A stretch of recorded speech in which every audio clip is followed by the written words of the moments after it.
y en a un ciel là. On en cherchait un. On en a trouvé un. Vous pouvez le lâcher.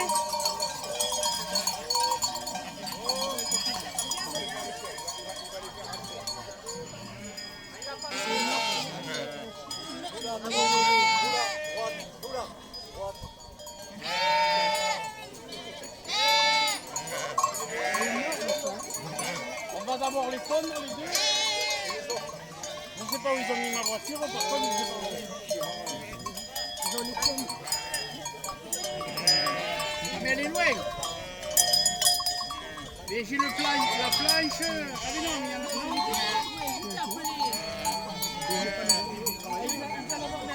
c'est où, Louis? Où?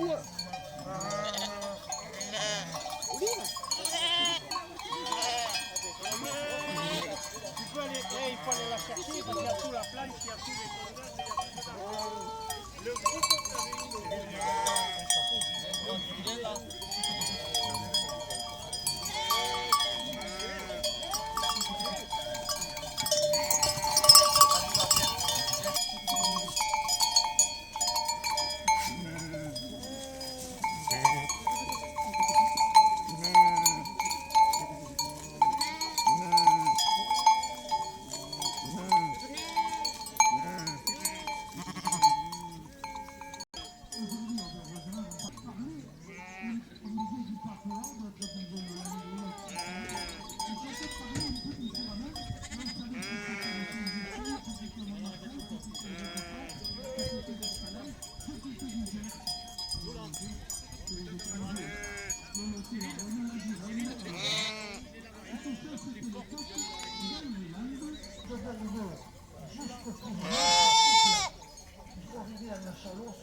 du fromage avec le lait de brebis, on peut faire du fromage.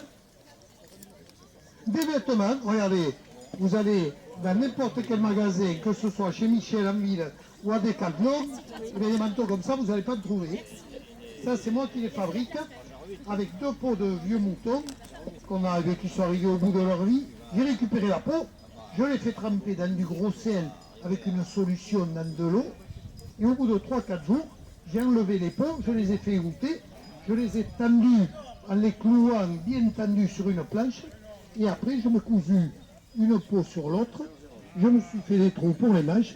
Et qui me dit, hey, tu broyes Fris. Parce que je m'assieds sur un bâton. Alors, pour les adultes, je vous rassure, hein, c'est pas des repères que j'ai marqués là. Si des fois il y avait des inquiétudes, il y a qui sont mégus de cigare. Ah non, moi j'habite là. Ah bon? Oui, une pute, il faut que je regarde que je refasse les fiches. Eh bien, je vais vous dire pourquoi il y avait autant de moutons autrefois. Il y a eu 1 million de moutons. Et bien à quoi ils servaient? Ils servaient à faire du fumier pendant tout l'hiver. On mettait dans des bergeries les moutons, et là ils faisaient des crottes, et des crottes, et des crottes, et des crottes, et avec la paille, avec les crottes, ça faisait du fumier. Et nous ici, dans les Landes, on est sur du sable. Le sable, il n'y a pas qu'à la plage qu'il y a du sable. Il y a du sable à l'intérieur, il n'est pas aussi bien, mais quand il pleut, l'eau traverse le sol, elle traverse le sable, elle le lessive, elle le lave, et les sols sont très pauvres. Et pour pouvoir faire un peu de maïs, un peu de blé, un peu de céréales, tout simplement, eh bien on mettait le fumier de tous ces moutons dans les sables. Et c'était cette race, la race landaise, que vous avez là sous les yeux, qui est en position assise. C'est relativement facile aujourd'hui, puisque c'est grâce à une tondeuse électrique qu'on va pouvoir déshabiller la brebis, lui enlever toute sa couche de laine. On avait fait la même chose l'année dernière au printemps. Et en fait, c'est une fois par an que l'on va, comme le fait à présent Jean-Pierre, tondre la brebis, et disait no complica viscara la zaouille. Il est complètement de ce manteau de laine. À quoi ça sert la laine? Oui, dis-moi.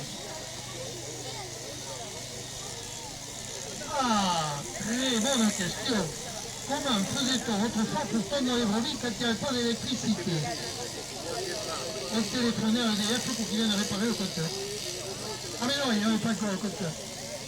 Alors qui c'est qui il peut deviner comment on faisait. Avec des ciseaux. Voilà, et je vous propose qu'ensuite, la prochaine brebis, Jean-Pierre nous montre comment il faisait autrefois avec les ciseaux, que l'on appelle d'ailleurs des forces, parce qu'il faut vraiment avoir de la force dans le poignet, dans la main et dans le bras. Attends, ça arrive, vous dites ça, oui. Là, c'est dans la corde. Voilà, il va s'en servir tout à l'heure, Jean-Pierre.